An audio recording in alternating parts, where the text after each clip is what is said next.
Hindi ko rin alam. Pero, close mo dito. Dry na yan. Dry na ba yan? Alam ko Oo. kinakain to kasi parang napanood Ito. ko na to eh. Nasaan ba? Hilain Sige. mo, sige. Kasi ano, damo lang naman yun eh. Sige, hilain mo para makuha natin yung bunga. Ayun, yun ba? Ayan, hindi naman yan. Hindi yan, hilaw ko kasi yan eh. Dali, tignan mo to. Ayan, kinakain yan. Tapos, mga 1 minuto lang, pakiramdaman mo yung sarili mo. Kung buhay ka pa ba o anong nararamdaman mo. Ganyan. Sige, try mo lang. Try mo lang, sige. Ayan, oh, ayan dyan. May kinakain to, promise. Kinakain nga to nung bata. Oo, Matamis kinakain. galing. Oo, kinakain to ng Matamis mga ang passion. kambing. Di ba na maliit tayo? Yan, sige. Ito siya, oh. Isa pa. Pagkatapos nyo hong mag-jogging at nagugutom kayo, nahagip nyo yung mga ganitong baging-baging, yan, Guys, pwedeng pang himagas. tignan nyo to. Yan. Yan. Kunin ko ha. Mm.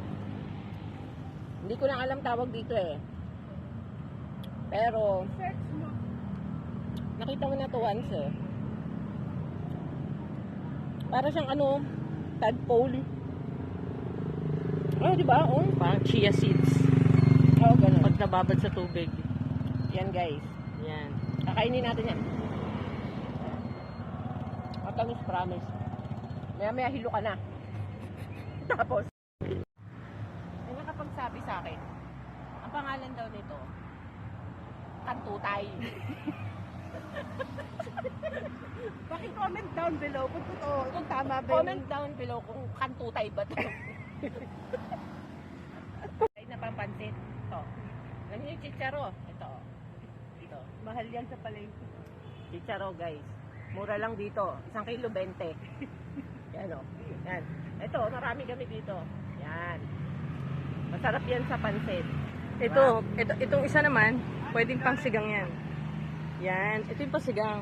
Ito. Sampalok. Ito guys, sampalok to. Maasim-asim to. Tingnan natin. Diba? Alam mo, Jay, pang Zumba yung get up mo. Pumunta doon sa Zumba. Ang zumba nga eh. Wala na ako masuot. Kala mo Hindi, ba? ang ganda Lagi nga lang eh. ako